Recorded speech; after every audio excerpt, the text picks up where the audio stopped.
Well, here we are today, getting ready to do the third in our series of pallet wood projects. Our first two projects were a rustic tray and a woodblock riser. Today we're going to do something similar to this. Now, I say similar because what we're going to do is a footed tray, but because we're going to start with a block, our foot's probably going to be much bigger. We very seldom do an exact copy of anything, and when we have free materials like this, we let the materials guide what we do. So, to get this started, I'm going to take this block over to the lathe and design something as I go. Today I'm going to be using our small craftsman lathe that was made in 1928 and is still running with the original motor. Once I have the block chucked into the lathe, I'm going to start by rounding off the entire blank.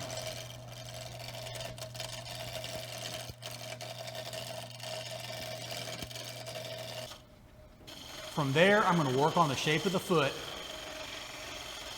with the general concept of making it round.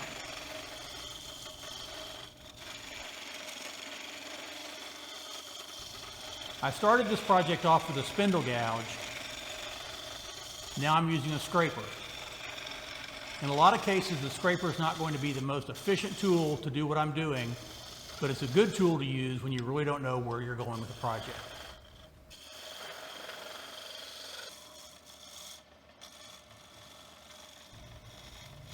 I'm starting to like the shape that I'm getting, and I think I'll do the top in a similar fashion.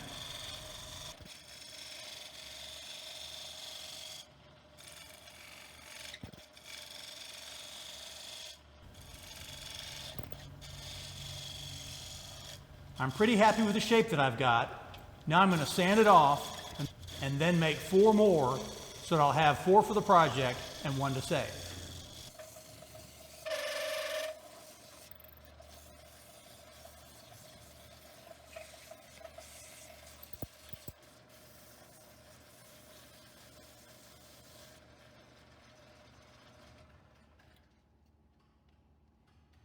So this is what I came up with. I'm going to call this a double bun foot. As you can see, it's substantially larger than the foot that we used on the original tray, which tells me that I'm probably going to want to do something bigger. While I was working on this, I thought about the fact that we really don't have a tray like this that we use as a plant stand, so I'm going to make an octagon. To make my octagon, I'm going to go to the chop saw and start cutting some side pieces. For this one, I simply guessed that 6 inches would work and cut out a set of them to see how they look.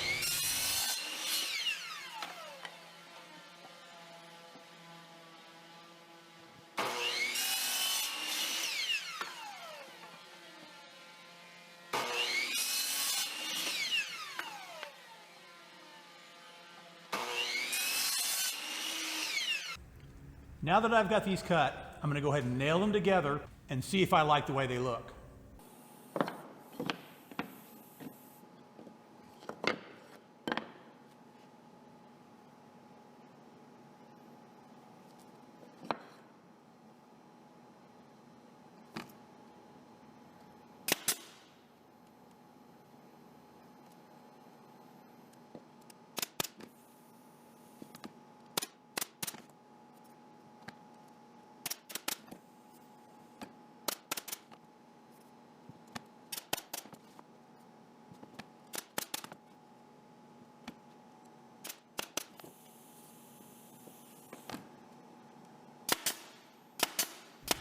Once they're together, I can measure for the bottom pieces and start doing that.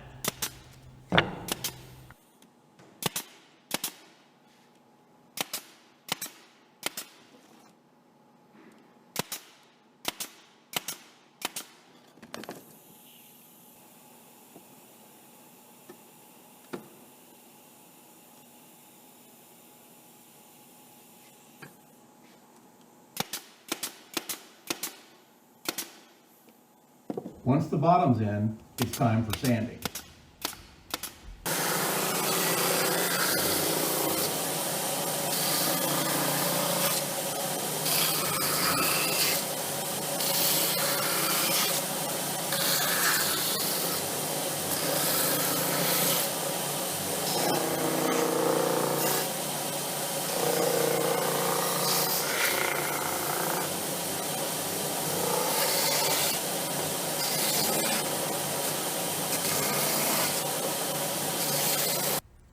While the glue on the tray is drying, I'm going to go ahead and pre-finish the feet because they'll be easier to put on that way.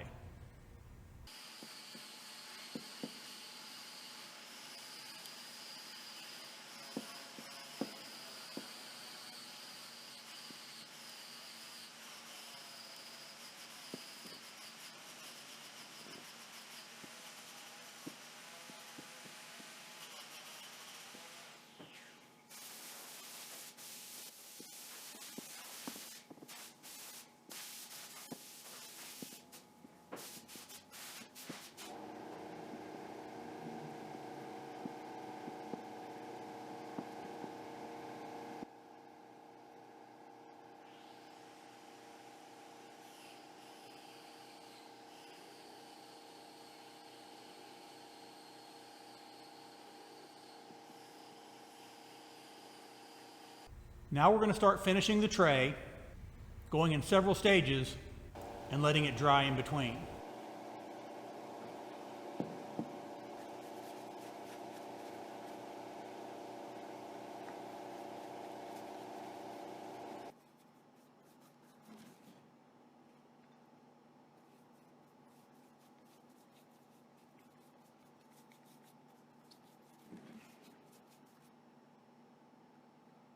Now that the tray is dry, I'm going to start setting my feet on it and decide exactly where I want them to be.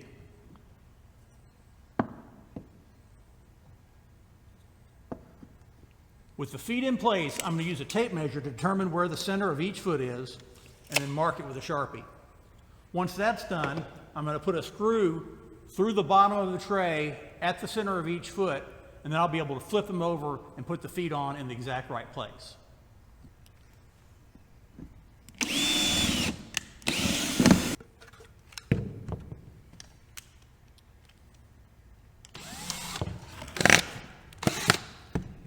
With my holes pre-drilled, I can take my foot, insert it onto the screw that's already in place, and then tighten it up.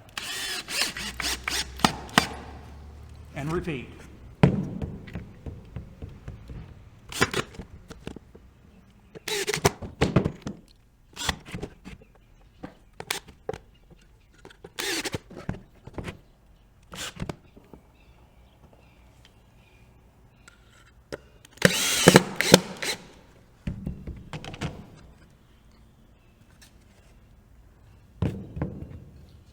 Well, I'm pretty happy with the way this turned out.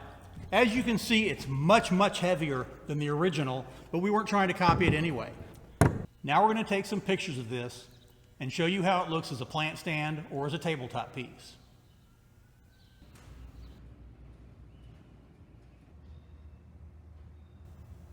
I'm not sure yet what our next video is going to be, but the next pallet project that we're going to do is going to be a small storage shed. If you're enjoying our videos, subscribe to our channel, follow along, watch some more of our videos, and if you're ever in the area, come and see us in Decatur, Texas.